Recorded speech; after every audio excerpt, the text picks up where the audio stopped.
My name is Paul Govenlock. This is Carl Otto and Christine Rozema. And I'm going to start off with a eulogy for Paul Rozema.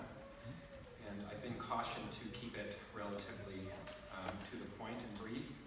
However, given that this is a funeral for Paul Rozema and he was known to prattle on length, I am going to go a little bit over time.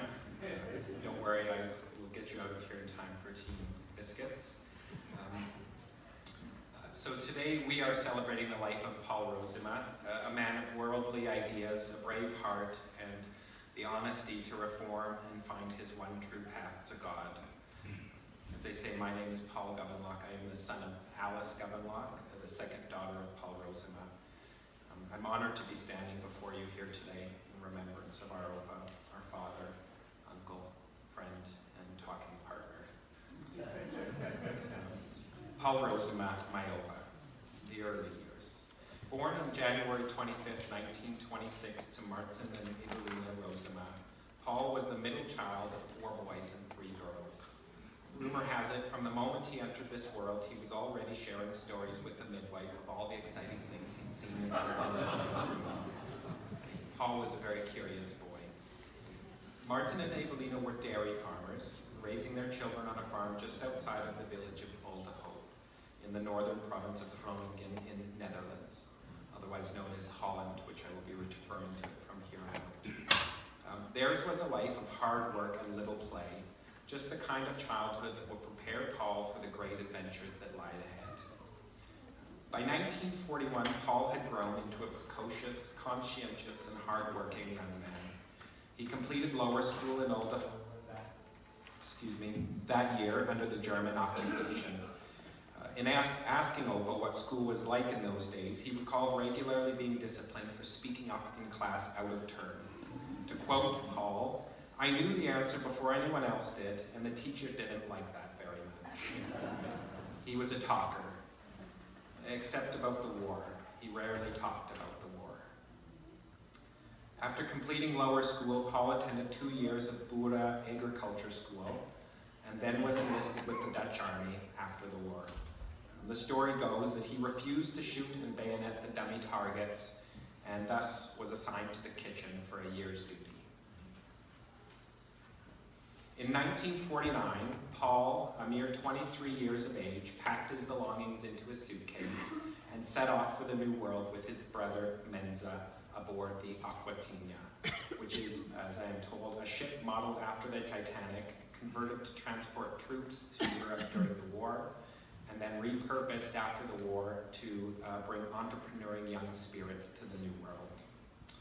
A 2-week boat ride and a week-long train ride eventually found him in southern Alberta under the sponsorship of his cousin P for the next 2 years. As Opa would later describe it, these 2 years were incredibly lonely and challenging. It was a land flowing with milk and honey. A land flowing with milk and honey, it was not.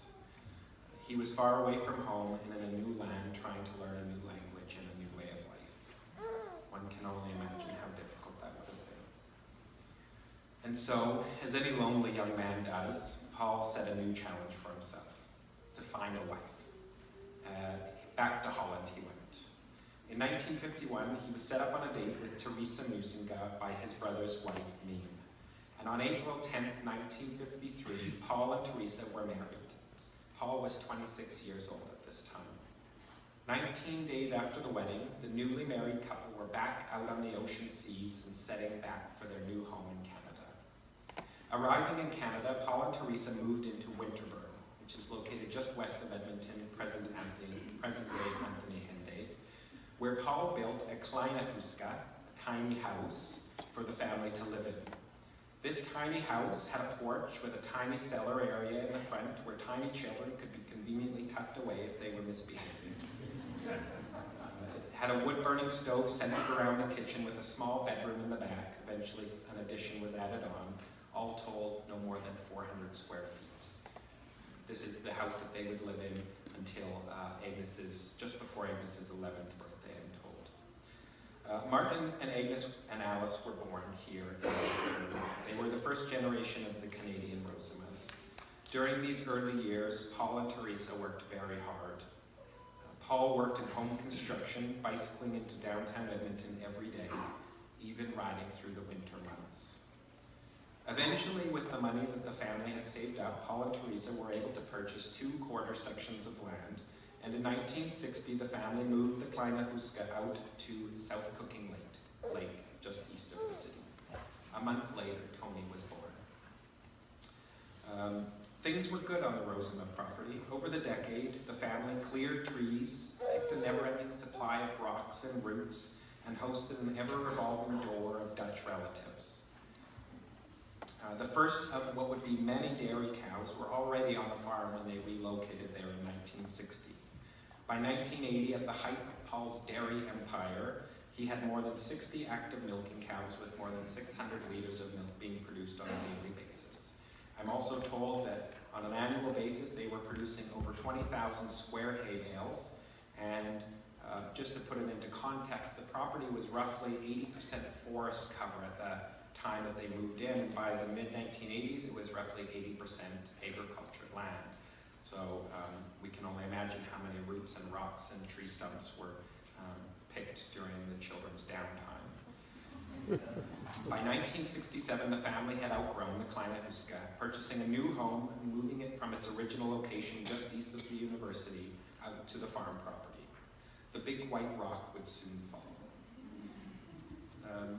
The family became well established in the community by this time and were operating an efficient and successful dairy farm. To give you an idea, I've asked my mother, Alice, to recount for me a typical day in the life of her father. And here is that account. 6 a.m. Opa wakes up to his little round alarm clock, puts his coveralls on, and heads out to milk the cows. Oma wakes up at this time, helping out with milking, leaving the children to sleep in until school started. Kids those days. 8 a.m. Opa finishes cleaning the barn and heads in for breakfast and his daily dose of codfish oil pills. A typical breakfast would include porridge, a hard-boiled egg, and a piece of grapefruit. After breakfast, it was nap time, followed by more chores outside, cleaning the barn, feeding the cattle, repairing things around the yard, clearing the fields, the work of a man on the frontier. 10:30 would be coffee time with a cookie or a piece of koek, spicy cake, and then back outside for more chores. Lunchtime brought sandwiches and veggie soup with meatballs on those special occasions, and then another nap. And back outside for more chores, or a trip to Toefield for visits, supplies, and groceries. 3 p.m. was tea time, followed by more chores. And by the time the children arrived home from school around 4:30, Paul would be getting ready to start milking the cows, and Teresa would be inside getting ready for dinner. Dinner was at 6, with a nap to follow. The evening would typically find Paul in the living room with a newspaper or National Geographic, and in later years the television, picking up on history and geography, feeding his ever-curious mind. Teresa would often be busy in the adjacent room cross-stitching or writing letters home to Holland. Bedtime came early on the farm, as rest was very important when you were running a dairy farm and supporting a family of 6. The work of a dairy farm is repetitive and grueling. Paul and Teresa worked very hard these years, ensuring there was food on the table for everyone. Theirs was a life with little play and little time for vacation. In 1970, the Rosemas took their one and only family trip up to Jasper in a camper trailer. Speaking with my aunt Agnes, she described it as majestic, notwithstanding that the truck on the way out blew its engine twice. So I suspect Opa was probably tied up with that, but nevertheless. In 1976, Paul and Teresa welcomed into the world their first of what would be many grandchildren and great-grandchildren. The family was growing bigger.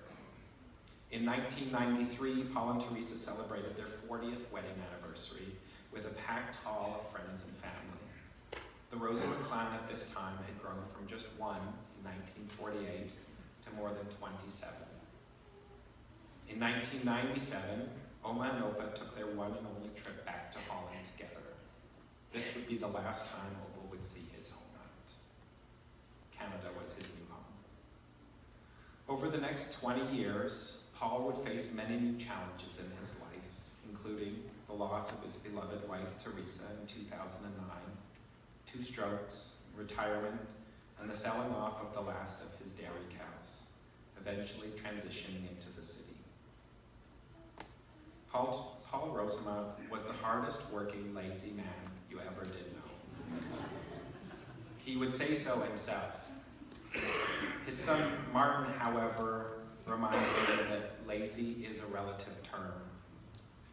Martin describes his father as the hardest working man he knew, period, known to dig a 30-foot well by hand in one day.